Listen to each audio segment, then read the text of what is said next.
Good evening students, welcome to right smart academy. তোমাদের সবাইকে right smart একাডেমিতে স্বাগত জানাই।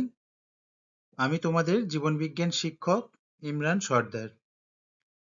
আচ্ছা স্টুডেন্টস, আমরা পড়ছিলাম অষ্টম শ্রেণীর অষ্টম অধ্যায় মানুষের খাদ্য ও খাদ্য উৎপাদন। আজকেও আমরা এই অধ্যায় দিয়েই ক্লাস করাবো এবং এই অধ্যায় থেকে আজকে আমাদের শেষ ক্লাস। আমরা অলরেডি বা বিগত বেশ কয়েকটা ক্লাস করেছি এই অধ্যায় থেকে, এবং আজকের ক্লাসটা হবে এই অধ্যায়ের একদম শেষ পার্ট বা শেষ যে অংশটুকু আছে আজকে আমরা সেটা পড়বো বা সেই পার্টটা সম্বন্ধে আমরা আলোচনা করব। এরপরে আমরা এই অধ্যায় থেকে যাবতীয় যা কোয়েশ্চেন্স পরীক্ষাতে আসতে পারে সেই ধরনের কোয়েশ্চেন্স গুলো নিয়ে আমরা একটা থেকে দুটো ক্লাস আলোচনা করব। আচ্ছা, ক্লাস শুরু করার আগে তোমরা সবাই বলো কেমন আছো। আশা করি তোমরা প্রত্যেকে খুব ভালো আছো এবং প্রত্যেকের পড়াশুনো কেমন চলছে।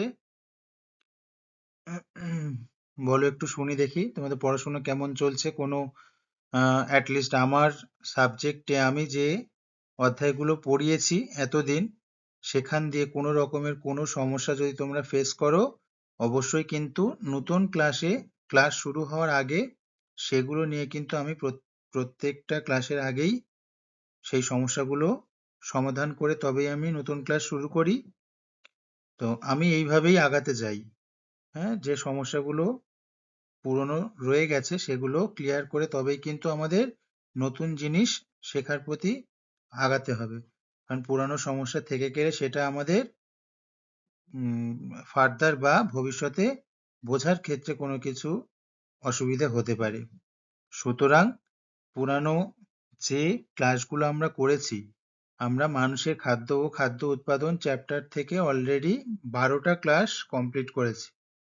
তো সেই 12টা ক্লাসের কোথাও যদি কারোর বোঝার অসুবিধে থাকে, তাহলে অবশ্যই কিন্তু আজকের ক্লাস শুরুর আগে আমাকে বলো বা পয়েন্ট আউট করো যে স্যার আমি এই জায়গায় বুঝতে পারিনি, বা আপনি কোনো জায়গায় বা এই টপিকটা আপনি বলতে ভুলে গেছেন বা কিছু। হতেই পারে আমি বোঝানোর সময় কোনো একটা পয়েন্ট মিস করেই যেতেই পারি, কারণ আমিও মানুষ, মানুষ মাত্রই ভুল করে। তো সেরকম যদি বাই এনি চান্স কোনো পয়েন্ট থেকে যায় যেটা আমি বোঝাইনি তোমাদেরকে, তাহলে সেটাও কিন্তু আমাকে বলবে। তাহলে বলো সবার পড়াশোনা কেমন চলছে। কারণ পড়াশোনাটা কিন্তু খুব মন দিয়ে করতে হবে এবং মার্কস কিন্তু ভালো রাখতে হবে, পড়াশুনো করতে হবে, এবং যে বিষয়ে পড়াশুনো করছো সেটা কিন্তু বেশি বেশি মুখস্থ করার আগে বেশি বেশি করে ভালো করে বুঝবে। যে জিনিসটা আমি পড়াচ্ছি সেটা কিন্তু মুখস্থ করার আগে সবার আগে এটা বোঝার চেষ্টা করবে যে স্যার এটা কি নিয়ে বলছেন, কি কিসের দ্বারা কোন জিনিসটা ঘটছে। এই বোঝাটা যখন তোমাদের কাছে সহজ হবে, তখন কিন্তু সেই জিনিসটা তোমাদের মাথায় অনেক দীর্ঘস্থায়ী হবে বা অনেক সময় ধরে সেই জিনিসটা তুমি দেখবে ভুলবে না। আর যখন তুমি কোনো জিনিস মুখস্থ করতে চাইবে যে না এই জিনিসটা আমার মুখস্থ করতে হবে, পরীক্ষায় তো আসবে, এই জিনিসটা আমার মুখস্থ করতে হবে, এই মনোভাব নিয়ে আগালে কিন্তু পরীক্ষায় ভালো স্কোর করা অসম্ভব। হ্যাঁ, হয়তো মুখস্থ করে তুমি সেই জিনিসটা লিখে আসলে, কিন্তু পরবর্তীকালে গিয়ে সেই জিনিসটা আর তোমার মাথায় বেশি দিন থাকবে না। সুতরাং তোমাদের প্রত্যেকের প্রথম উদ্দেশ্য হবে যে জিনিসটা আমি পড়াচ্ছি তোমাদেরকে, শুধু আমার সাবজেক্ট কেন যে কোনো বিষয়ে যে জিনিসটা তোমরা নতুন জানবে সেটা সবার আগে বোঝার চেষ্টা করবে যে কিভাবে এটা ঘটছে। সেইটা যখন একবার বুঝতে পারবে তখন দেখবে তুমি অনেকদিন না পড়লেও তোমার মাথায় সেটা থেকে যাবে। হিস্ট্রির ব্যাপারটা আলাদা, হিস্ট্রিতে তোমাকে মুখস্থ করতে হয়, হ্যাঁ বোঝার কিছু থাকে কিন্তু বেশি বোঝার থাকে না যেটা সায়েন্সে থাকে। দেখো অনেক কিছু বললাম, তাহলে তোমরা খুব তাড়াতাড়ি বলো যে তোমাদের এই অধ্যায়ের বিগত যে ক্লাসগুলো আমরা করেছি 12টা ক্লাস, সেখানে তোমাদের কোনো রকম কোনো সমস্যা আছে কিনা। বাহ, ভেরি গুড, তাহলে কোনো সমস্যা নেই। লাস্ট ক্লাস আমরা যেটা করেছিলাম সেটা আমরা পড়েছিলাম কি নিয়ে, না পোল্ট্রি নিয়ে বা মুরগি কিভাবে পালন করা হয় সেটা নিয়ে। মুরগিকে আমরা বেশ কয়েকটা ভাগে ভাগ করেছিলাম, না বেশ কয়েক প্রকারের মুরগি আমরা দেখতে পেয়েছিলাম। কি কি ছিল, না অর্থনৈতিক গুরুত্ব অনুযায়ী মুরগিদের ভাগ করেছিলাম, এবং ডিম আর আর কি করেছিলাম, ওজন অনুসারে মুরগিদের ভাগ করেছিলাম। আর কি পড়েছিলাম আমরা, হ্যাঁ ভেরি গুড, হ্যাঁ বাহ, এই তো আনসার পাচ্ছি। যাই হোক, আমি এখনো কোয়েশ্চেন করিনি, আমরা কি কি পড়েছিলাম সেটা আমরা আলোচনা করছি। আর একটা পড়েছিলাম কি, ডিমে তা দেওয়ার ভিত্তি অনুযায়ী দু ধরনের মুরগির কথা আমরা পড়েছিলাম। আমি অলরেডি আনসার পাচ্ছি, বা এটা খুবই ভালো যে না তোমরা পড়াশুনো করছো। তাহলে বাহ, ভেরি গুড। তাহলে আজকে আমরা, তাহলে আমি ধরে নিচ্ছি যে তোমরা লাস্ট ক্লাসটা তোমরা পড়াশোনা করেছো। কারো কি কোনো লাস্ট ক্লাসে বোঝার অসুবিধা আছে? তাহলে কিন্তু আমাকে অবশ্যই বলবে যে যদি কোথাও বোঝার অসুবিধা হয়। বাহ, সবাই বুঝতে পেরেছো? আচ্ছা বলো তো, একটা হালকা প্রজাতির মুরগির উদাহরণ দাও তো দেখি কেমন পড়াশোনা করেছো তোমরা। বাহ, ভেরি গুড। তাহলে কি, না লেগ হর্ন। লেগ হর্ন প্রজাতির মুরগিরা কিন্তু হালকা হয়। তো কতটা ওজন হয়, না 2 থেকে 3 কেজির মধ্যে এদের ওজন হয়। আর একটা ভারী প্রজাতির মুরগির নাম বলো তো। বাহ, আসিল, ব্রাহ্মা ইত্যাদি। চলো তাহলে তোমরা ভালোই পড়াশোনা করেছো। তাহলে আজকে আমরা নতুন ক্লাস শুরু করতে পারি। চলো এখন দিয়ে তাহলে শুরু করছি। দেখো, আমরা আজকে পড়বো মুরগির চাষ করার বেশ কিছু পদ্ধতি, বা মুরগি পালন করার কিছু পদ্ধতি রয়েছে, সেগুলো নিয়ে আমরা আলোচনা করব। দেখো, মুরগি পালন, আমরা এখানে মুরগি পালনের দুটো আধুনিক পদ্ধতি সম্বন্ধে সংক্ষেপে জানব। মুরগি অনেক রকম ভাবে পালন করা হয়। আমরা মুরগি পালনের দুটি আধুনিক পদ্ধতি সম্বন্ধে এখানে সংক্ষেপে জানব। দেখো কি পদ্ধতি, না ব্যাটারি খাঁচায় মুরগি পালন পদ্ধতি। আমরা একটু পরেই দেখব ব্যাটারি খাঁচায় মুরগি পালন পদ্ধতিটা ঠিক কেমন দেখতে হয়। তার আগে আমরা কিছুটা এই পদ্ধতি সম্পর্কে জেনে নিই। দেখো, বাণিজ্যিক ভিত্তিতে মুরগি পালনের এটা একটা উল্লেখযোগ্য পদ্ধতি। আর বাণিজ্যিক ভিত্তিতে মুরগি পালন মানে আমরা সেই মুরগিটা পালন করে তার থেকে একটা লাভ্যাংশ উপার্জন করতে চাই। তো সেই জন্য মুরগি পালনটা আমরা করে থাকি। কারণ যে কোনো কিছু চাষ করলে আমরা কি চাই, প্রফিট অবশ্যই চাই। কোনো চাষে কোনো ফসল ফলিয়ে যদি সেটা লস হয়, বা কোনো একটা তুমি ধরো মুরগি পালন করছো বা মাছ চাষ করছো, যে কোনো কিছু চাষ করার উদ্দেশ্য কি থাকে, না তার থেকে একটা আমাদের লভ্যাংশ বা অর্থনৈতিক ভাবে আমরা একটা লাভবান হওয়ার জন্য সেই চাষটা করি। তাহলে দেখো সেই চাষ কি, সেই যদি কোনো ফসলের চাষ করি, সেই ফসলের ভালো ফলন পেতে গেলে কিন্তু আমাদের ভালো, সেই ফসলের ভালো চাষ করার পদ্ধতি দরকার, বা উন্নত মানের পদ্ধতিতে সেই ফসলটা ফলাতে হবে। তাহলে কি হবে, না সেই ফসলের ফলনও ভালো হবে, এবং সেই ফসল থেকে ফসল ফলিয়ে সেখান দিয়ে আমরা একটা ভালো মতো অর্থনৈতিক মূল্য আদায় করতে পারি। আমাদের মেন উদ্দেশ্য তো সেটাই। তাহলে দেখো, এখানেও ঠিক মুরগি পালন একটা কি অর্থনৈতিক লাভ্যাংশ পাওয়ার একটা কি চাষ করার পদ্ধতি। তাহলে সেই মুরগিটা, এরকম মুরগি পালনের বিভিন্ন পদ্ধতি রয়েছে, কিন্তু কিছু আধুনিক পদ্ধতি রয়েছে যেই পদ্ধতিতে আমরা মুরগি পালন করলে সেখান দিয়ে আমরা ভালো মতো সেই মুরগি পালন পদ্ধতি থেকে একটা ভালো মতো অর্থনৈতিক লভ্যাংশ আমরা পেতে পারি। সেজন্য এটা এই ধরনের পালন পদ্ধতি বাণিজ্যিকভাবে মুরগি চাষ করতে গেলে ব্যবহার করা হয়। দেখো, বাণিজ্যিক ভিত্তিতে মুরগি পালনের এটা একটা উল্লেখযোগ্য পদ্ধতি। এই পদ্ধতিতে প্রতিটা মুরগির জন্য আলাদা আলাদা খাঁচার ব্যবস্থা করা হয়। তাহলে এই পদ্ধতিতে কি করা হয় দেখো, প্রতিটা মুরগির জন্য, প্রত্যেকটা মুরগির জন্য আলাদা আলাদা খাঁচার ব্যবস্থা করা হয় কিন্তু। সব মুরগি এক জায়গায় থাকে না। এই পদ্ধতিতে প্রতিটা মুরগির জন্য আলাদা আলাদা খাঁচার ব্যবস্থা করা হয়।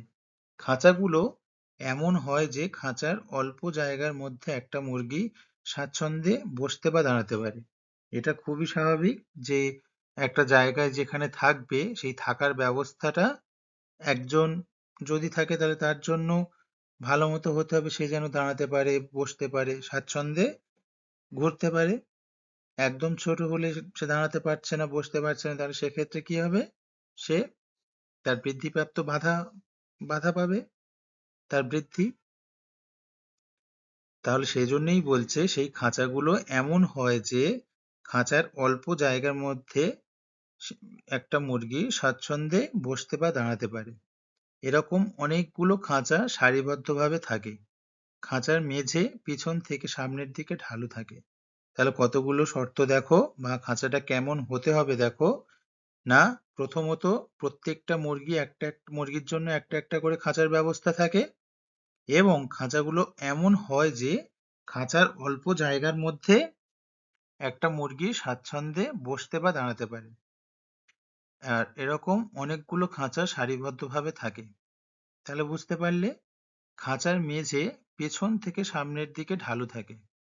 তাহলে কোথা দিয়ে দেখো, খাঁচার মেঝে পেছন দিয়ে সামনের দিকে ঢালু থাকে। কেন থাকে সেটা দেখবো আমরা। দেখো তার আগে এই ব্যাটারি খাঁচায় যে মুরগি পালন পদ্ধতি হয় সেটা কেমন দেখতে হয়। এখানে দেখো প্রত্যেকটা, এটা হচ্ছে একটা ব্যাটারি খাঁচায় মুরগি পালন পদ্ধতির ছবি।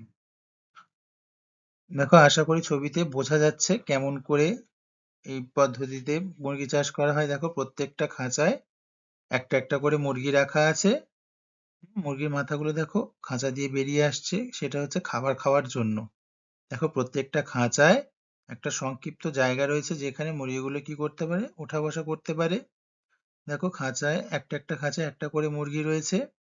আর কি জন্য সামনের দিকে ঢালু, তাহলে দেখো যাতে মুরগিগুলো সামনের দিকে এগিয়ে এসে গলা বার করে খেতে পারে খাবার।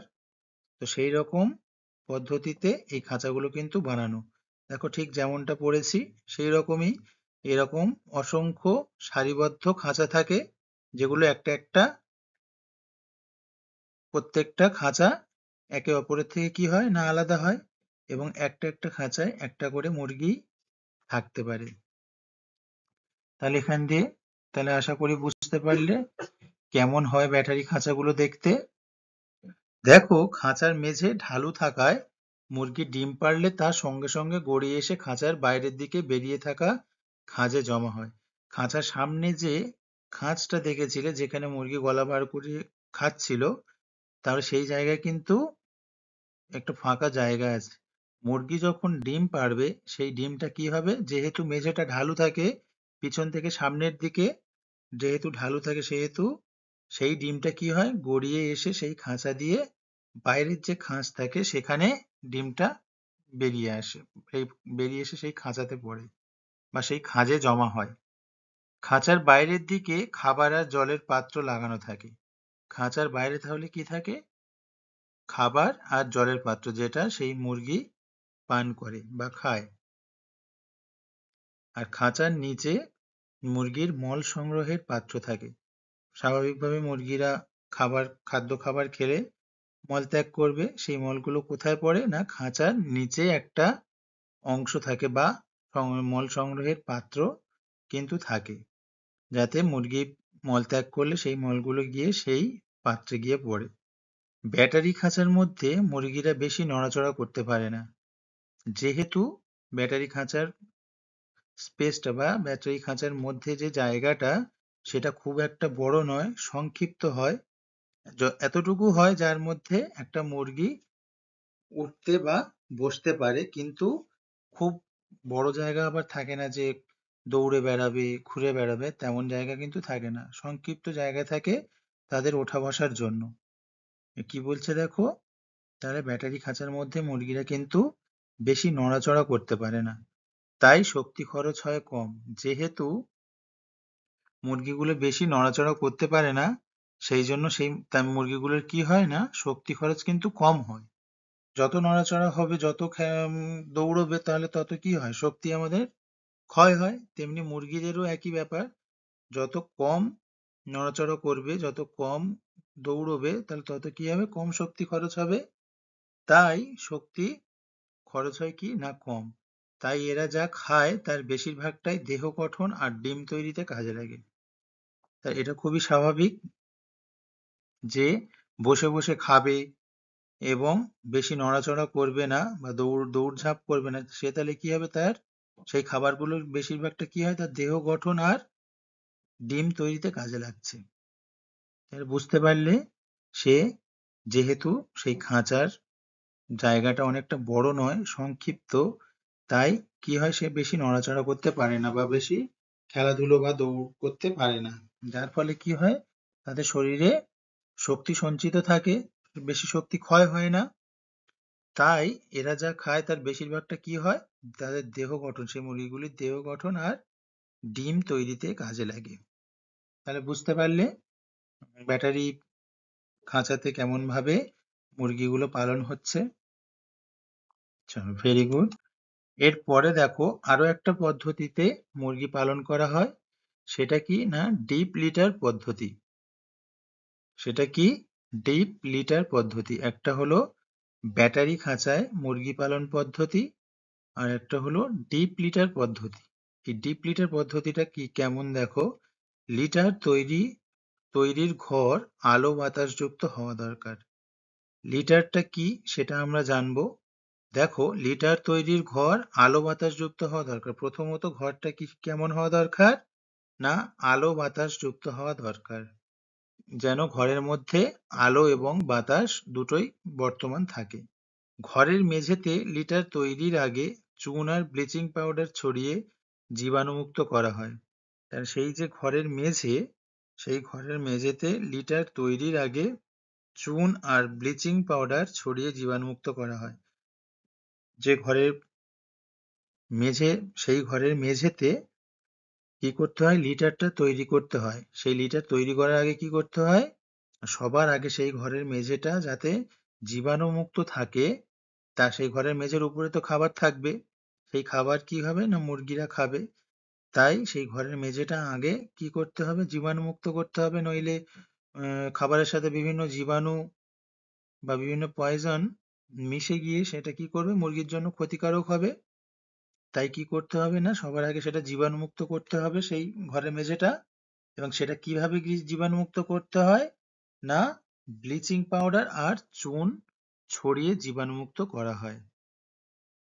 এরপর এই পরিষ্কার আর শুকনো মেঝেতে লিটার বিছানো হয়।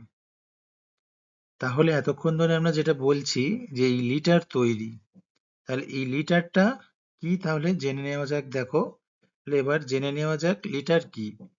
বিচালি, ছোট ছোট করে কাটা খড়, ছোট ছোট করে কাটা খড়, যেগুলো আমরা কি বলি, বিচালি, বা কোথাও বিচুলি বলো, জিনিসটা একই।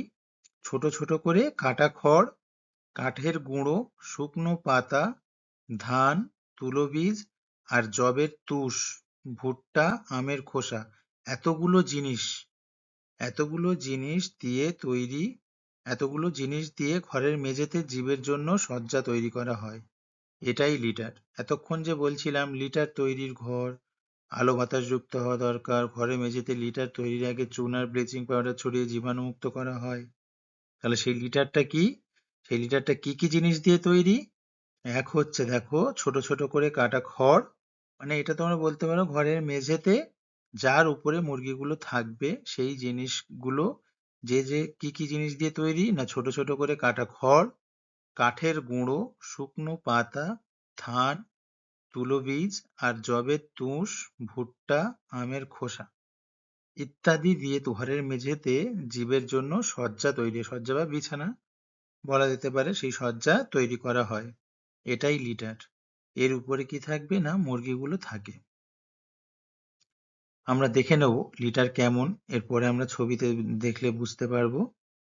তাহলে ভালো করে দেখো লিটার তাহলে কি কি জিনিসগুলো দিয়ে তৈরি হচ্ছে, ভালো করে পড়ে তোমরা মুখস্থ করবে। হুম। আর তাহলে লিটার কি আশা করি বুঝতে পারলে। তাহলে লিটার তৈরির আগে তাহলে কি কি জিনিস আমাদের করে রাখতে হবে, না প্রথমত হচ্ছে কি কি শর্ত মেনটেন করতে হবে। প্রথম শর্ত হচ্ছে সেই ঘরকে যেন ঘরটা আলো এবং বাতাসযুক্ত হতে হবে। আর সেই ঘরের মেঝেতে লিটার তৈরির আগে কি করতে হবে, না সেই মেঝেটা জীবাণুমুক্ত করতে হবে। এবং তার জন্য কি ইউজ করতে হবে, না চুন এবং ব্লিচিং পাউডার দিয়ে সেই মেঝেটা কি করতে হবে, পুরো পরিষ্কার করতে হবে বা জীবাণুমুক্ত করতে হবে। তারপর সেই শুকনো এবং পরিষ্কার মেঝেতে লিটার বিছানো হয়। এবং কি কি জিনিস দিয়ে লিটারটা তৈরি দেখো, ছোট ছোট করে কাটা খড়, কাঠের গুঁড়ো, শুকনো পাতা, ধান, তুলোবীজ, হুম, যবের তুষ, ভুট্টা, আমের খোসা প্রভৃতি দিয়ে ঘরের মেঝেতে কি করা হয়, সেই জীবের জন্য সজ্জা তৈরি করা হয়। এটাকেই আমরা কি বলছি, না লিটার। তাহলে বুঝতে পারলে লিটার কি। দেখো ডিপ লিটার পদ্ধতিতে কেমন ভাবে মুরগির চাষ করা হয়। দেখো ডান দিকের ছবিতে আর ভালো করে বুঝতে পারবে। নিচে মুরগিরা যার উপরে দেখো দাঁড়িয়ে আছে, নিচে গুঁড়ো গুঁড়ো জাতীয় কিছু পদার্থের উপরে দেখো দাঁড়িয়ে আছে, এগুলোকেই কিন্তু আমরা লিটার বলছি। তাহলে বুঝতে পারলি। আর ডিপ লিটার পদ্ধতিতে দেখো একটা বড় এরকম ঘর থাকে। দেখো ঘরের মধ্যে আলো এবং বাতাস কিন্তু বর্তমান থাকে বা থাকতে হবে। আর মেঝেতে লিটার লিটার দিয়ে ছড়ানো থাকে, তার উপরে কিন্তু মুরগিরা থাকে। এই পদ্ধতিটা হচ্ছে কি, না ডিপ লিটার পদ্ধতি। দেখো প্রথমে কাঠের গুঁড়ো ছড়িয়ে তার উপর খড় বিছানো হয়। তাহলে লিটারটা কিভাবে, লিটারের যে সজ্জাটা সেটা কিভাবে তৈরি করা হয়, দেখো প্রথমে কাঠের গুঁড়ো ছড়িয়ে তার উপরে খড় বিছানো হয়। তাহলে সর্বপ্রথম কাঠের গুঁড়ো দেয়া হয়, সেই কাঠের গুঁড়ো দিয়ে ছড়ানোর পরে তার উপরে কি দেওয়া হচ্ছে, না খড় বিছানো হয়। এরপর অন্যান্য জিনিসগুলো বিছিয়ে 10 থেকে 15 সেন্টিমিটার পুরু নতুন লিটার তৈরি করা হয়।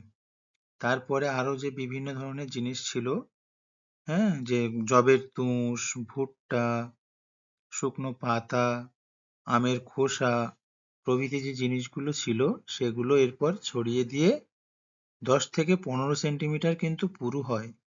10 থেকে 15 সেন্টিমিটার পুরু নতুন লিটার তৈরি করা হয়। তাহলে বুঝতে পারলে লিটারটা তাহলে কিভাবে তৈরি করা হচ্ছে, না সর্বপ্রথম কাঠের গুঁড়ো মেঝেতে ছড়ানো হয়, পরিষ্কার জীবাণুমুক্ত মেঝেতে। তার উপরে খড় বিছানো হয়। এরপর অন্যান্য জিনিসগুলো বিছিয়ে 10 থেকে 15 সেন্টিমিটারের একটা পুরু সজ্জা বা লিটার তৈরি করা হয়। মুরগিরা থাকতে আরম্ভ করলে ওই লিটারে মুরগির মল ভালোভাবে মিশে গেলে পুরানো লিটারের উপর আবার নতুন করে 5 সেন্টিমিটার পুরু লিটার পাতা হয়। তাহলে কি বলছে দেখো, মুরগিরা থাকতে যখন আরম্ভ করলো লিটারের উপর, ওই লিটারে মুরগির মল ভালোভাবে মিশে গেলে, এবার মুরগিরা যে জায়গায় থাকছে সেখানে খাবার খাচ্ছে, খাওয়ার পরে কি হচ্ছে, মলত্যাগ তো তারা করবেই। সেই লিটারে কি হচ্ছে, না মুরগির মল ভালোভাবে মিশে যায়। সেই ভালোভাবে মিশে গেলে পুরানো লিটারের উপরে আবার নতুন করে 5 সেন্টিমিটার পুরু লিটার পাতা হয়। তাহলে কি বলছে, যে লিটারটা প্রথমে দেয়া হয় সেই লিটারে যখন মুরগির মলত্যাগ করছে, সেই মলটা যখন সেই লিটারে মিশে যাচ্ছে, তখন সেই লিটারটা পুরানো হয়ে যাচ্ছে এবং সেই পুরানো লিটারের উপরে আবার কি করা হয়, না নতুন করে 5 সেন্টিমিটার পুরু লিটার পাতা হয়। এর ফলে মোটামুটি 20 সেন্টিমিটার পুরু স্থায়ী লিটার তৈরি সম্পূর্ণ হয়। তাহলে প্রথম যে লিটারটা বিছানো হয় সেটা কতটা হয়, না 10 থেকে 15 সেন্টিমিটার। তারপরে যখন সেই লিটারটা একটু পুরানো হয়ে যাচ্ছে, তার উপরে কিছুদিন মুরগি বসবাস করছে এবং মলত্যাগ করছে, খাদ্য খাবার গ্রহণ করার পরে কি করছে, না মলত্যাগ করছে, এবং মলত্যাগটা সেই লিটারে মিশে যাওয়ার কিছুদিন পর আবার 5 সেন্টিমিটার পুরু করে লিটার বিছানো হয়, নতুন লিটার। ফলে কি হচ্ছে, না প্রায় 20 সেন্টিমিটার পুরু স্থায়ী লিটার সম্পূর্ণ হয়। তাহলে বুঝতে পারলে সর্বশেষ তাহলে কত লিটার সম্পূর্ণ করতে হয় না, প্রায় মোটামুটি 20 সেন্টিমিটার পুরু। তাহলে বুঝতে পারলে? এই অবধি কারো কোনো বোঝার অসুবিধা আছে? এমন কোনো জায়গা আছে যেখানে তোমরা বুঝতে পারোনি? অবশ্যই করে বলবে যদি কোথাও বুঝতে না পারো। চলো, ভেরি গুড। দেখো, ডিপ লিটার ঘরের দেয়ালের বাইরে খাবার আর জলের পাত্র এমন ভাবে রাখা হয় যাতে মুরগি ঘরের ভিতর থেকে শিকের ফাঁক দিয়ে মাথা গলিয়ে খাবার আর জল খেতে পারে। তাহলে ডিপ লিটার পদ্ধতিতে ঘরের দেয়ালের বাইরে খাবার আর জলের পাত্র এমন ভাবে রাখা হয় যাতে মুরগি কি করে না, ঘরের ভিতর থেকে শিকের ফাঁক দিয়ে মাথা গলিয়ে খাবার আর জল খেতে পারে। তাহলে ডিপ লিটার পদ্ধতিতে মুরগিরা কিভাবে তাহলে খাবার আর জল খেতে পারে? না, সেই যে ঘরটা থাকে সেই ঘরের এমন ভাবে, ঘরের যে দেয়াল রয়েছে সেই দেয়ালের শিক থাকে, সেই শিকের ফাঁক দিয়ে মাথা গলিয়ে খাবার আর জল খেতে পারে। এই ঘরের দেয়ালে আবার ডিম পাড়ার জন্য বাসা বসানো থাকে। আবার এই ঘরের দেয়ালে কি করা থাকে না, ডিম পাড়ার জন্য বাসা বসানো থাকে। মুরগিরা ওই বাসায় গিয়ে ডিম পাড়ে। আবার মুরগিরা ডিম পাড়ার জন্য কোথায় যায়? এই ঘরের দেয়ালে কি করা থাকে? ডিম পাড়ার জন্য বিভিন্ন বাসা তৈরি করা থাকে। আর মুরগিরা সেই যখন ডিম পাড়ার সময় হয় সেই বাসাতে গিয়ে ডিম পেড়ে আসে। তাহলে বুঝতে পারলে তাহলে ডিপ লিটার পদ্ধতিটা ঠিক কেমন? চলো, ভেরি গুড। এরপর দেখো মুরগির মাংস ও ডিমের পুষ্টিগুণ। তাহলে আমরা মুরগির যে পালন করছি তার তো একটা উদ্দেশ্য নিয়ে পালন করছি। এই মুরগি যে পালন করছি এবং পালন করার পরে কি হয়, সেটা বিক্রি হয়, বিক্রিজাত হয় এবং তার ফলে আমরা বাণিজ্যিকভাবে লাভবান হই। সেই জন্য আমরা মুরগি কি করি, বাণিজ্যিকভাবে পালন করি। তো এই মুরগি যে চাষ করছি সেটা যে বিক্রি হচ্ছে সেটা কিসের জন্য? সেই মুরগির মাংস এবং ডিমের পুষ্টিগুণের জন্য। না হলে কেউ কেন মুরগি কিনতে চাইবে? আর মুরগি আমরা যদি পালন করি কেউ কেন নেবে? নিশ্চয়ই সেই মুরগির কোনো গুণাগুণ রয়েছে। তাহলে মুরগির কি কি গুণাগুণ রয়েছে? মুরগির মাংস থেকে আমরা বিভিন্ন পুষ্টিগুণ পাই। আবার মুরগি যে ডিম পাড়ে সেই ডিম থেকেও কিন্তু বিভিন্ন পুষ্টি উপাদান আমরা পেয়ে থাকি। দেখো, মুরগির মাংস আর ডিম প্রাণীজ প্রোটিনের এক গুরুত্বপূর্ণ উৎস। আমাদের প্রাণীদের যে প্রোটিনের চাহিদা, সেই প্রোটিনের চাহিদার একটা গুরুত্বপূর্ণ অংশ কিন্তু মুরগির মাংস আর ডিম। এর মধ্যে প্রাণীজ প্রোটিন ভালো মতোই থাকে। মুরগির মাংসে ক্ষতিকারক ফ্যাটের পরিমাণ অন্যান্য মাংসের তুলনায় কম থাকায় এটি স্বাস্থ্যকর। আমরা যে বাজারে আরো যে ধরনের মাংস খেয়ে থাকি সেই মাংসের চেয়ে মুরগির মাংসে কিন্তু ক্ষতিকারক ফ্যাটের পরিমাণ, ফ্যাট বা চর্বি, ক্ষতিকারক ফ্যাট বা চর্বির পরিমাণ কিন্তু অনেক কম থাকে এবং সেই জন্য কিন্তু মুরগির মাংস কি না, স্বাস্থ্যকর বা হেলদি অন্যান্য মাংসের তুলনায়। মুরগির মাংসেও ফ্যাট থাকে কিন্তু অন্যান্য মাংসের তুলনায় অনেকটাই কম। সেই জন্য অন্যান্য মাংসের তুলনায় মুরগির মাংস অনেকটাই স্বাস্থ্যকর। মুরগির ডিম অপরিহার্য অ্যামাইনো অ্যাসিডের যোগান দেয়। তাহলে আমাদের শরীরে যে অ্যামাইনো অ্যাসিডের প্রয়োজন হয় মুরগির ডিম থেকে কিন্তু সেটা আমরা পেয়ে থাকি, বা মুরগির ডিমে কিন্তু অপরিহার্য অ্যামাইনো অ্যাসিড বর্তমান। দেখো, ডিম বিভিন্ন মৌলের ও ভিটামিনের চাহিদা মেটায়। তাহলে ডিম কি করে না, বিভিন্ন মৌল এবং ভিটামিনের চাহিদা মেটায়। ডিম থেকে আমরা আমাদের শরীরে যে বিভিন্ন মৌলের প্রয়োজন হয়, যেমন ফেরাস, ক্যালসিয়াম, ফসফরাস আর পটাশিয়াম, এই ধরনের মৌলের যোগান দেয় কে না, ডিম। এছাড়াও বিভিন্ন ধরনের ভিটামিন, যেমন vitamin A, vitamin B complex, vitamin D এবং ভিটামিন ই চাহিদাও কিন্তু মেটায় মুরগির ডিম। তাহলে মুরগির মাংস এবং মুরগির ডিম থেকে আমরা কি কি পুষ্টি উপাদান পাচ্ছি? মুরগির মাংস আর ডিম থেকে আমরা যে প্রাণীজ প্রোটিন সেটা আমরা পাচ্ছি। মুরগির মাংস যেহেতু কম ক্ষতিকারক চর্বি থাকে মুরগির মাংসে, সেই জন্য এটা অন্যান্য মাংসের তুলনায় অনেকটা স্বাস্থ্যকর। আর ডিমে কি থাকে না, অ্যামাইনো অ্যাসিড থাকে, যেটা আমাদের শরীরে অপরিহার্য অ্যামাইনো অ্যাসিডের ঘাটতিটা পূরণ করে। আর ডিম বিভিন্ন মৌল এবং ভিটামিনের চাহিদা যোগায়। মৌল বলতে ফেরাস, ক্যালসিয়াম, ফসফরাস, পটাশিয়াম প্রভৃতি। আর vitamin A, vitamin B complex, vitamin D এবং ভিটামিন ই এর চাহিদাও কিন্তু মেটায় মুরগির মাংস ও ডিম। দেখো, ব্রয়লার হলো এক ধরনের সংকর মুরগি। শুধুমাত্র মাংস পাওয়ার জন্য এদের সৃষ্টি করা হয়েছে। তাহলে ব্রয়লার কি? এক ধরনের সংকর মুরগি। শুধুমাত্র মাংস পাওয়ার জন্য এদের সৃষ্টি করা হয়েছে। সংকর জাতের মুরগি তৈরি করার প্রথম চেষ্টা সম্ভবত হয় 1930 সালে। আর সংকর বলতে দুই ধরনের প্রজাতির মুরগির মিলন ঘটিয়ে একটি মুরগি তৈরি করা। সংকর পদ্ধতিটা কি সেটা তোমরা পরে বিস্তারিত জানবে। আপাতত জেনে রাখো, ব্রয়লার হলো এক ধরনের সংকর মুরগি। দুটি ভিন্ন ভিন্ন জাতের মুরগির মিলন ঘটিয়ে সেখান দিয়ে একটা নতুন জাতের মুরগি তৈরি করা হয়। সেই মুরগিটার নাম কি না, ব্রয়লার মুরগি। এটি এক ধরনের সংকর মুরগি। শুধুমাত্র মাংস পাওয়ার জন্য এদের কি করা হয় না, সৃষ্টি করা হয়েছে। সংকর জাতের মুরগি তৈরি করার প্রথম চেষ্টা কখন হয় না, 1930 সালে। তাহলে 1930 সালে সর্বপ্রথম সংকর জাতীয় মুরগির চেষ্টা প্রথম করা হয়। কর্নিশ জাতের একটা পুরুষ মুরগির সঙ্গে সাদা প্লাইমাউথ জাতের একটি স্ত্রী মুরগির মিলন ঘটিয়ে সংকর জাতের মুরগি তৈরি করা হয়। একটু আগে বলছিলাম না, দুটি ভিন্ন জাতের মুরগির মিলন ঘটিয়ে নতুন একটা জাতের মুরগি বা ব্রয়লার মুরগি তৈরি করা হয়। সেটা কোন কোন মুরগির? দেখো, একটা কর্নিশ জাতের একটা পুরুষ মুরগি। তাহলে পুরুষ মুরগিটা কি কোন জাতের? কর্নিশ জাতের। এবং সাদা প্লাইমাউথ জাতের একটা স্ত্রী মুরগির মিলন ঘটিয়ে সংকর জাতের মুরগি তৈরি করা হয়। তাহলে কোন কোন মুরগি, কোন কোন জাতের মুরগির সংকর ঘটানো হয় সেটা মুখস্থ করবে। কর্নিশ জাতের একটা পুরুষ মুরগি এবং সাদা প্লাইমাউথ জাতের একটা স্ত্রী মুরগির মিলন ঘটিয়ে সংকর জাতের মুরগি তৈরি করা হয়।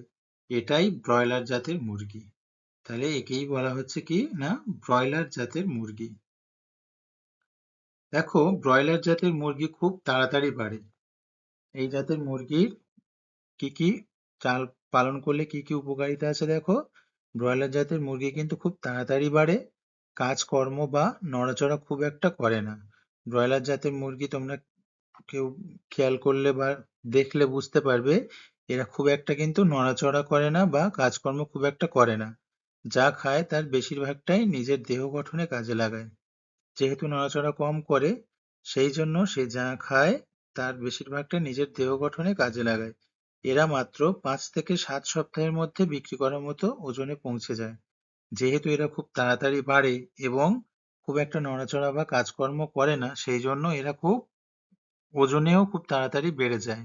কতটা সময় নেয় না, 5 থেকে 7 সপ্তাহের মধ্যে বিক্রি করার মতো ওজনে এরা পৌঁছে যায়। অন্যদিকে স্বাধীনভাবে পালিত মুরগিদের বিক্রি করার মতো ওজনে পৌঁছতে লাগে 12 থেকে 16 সপ্তাহ।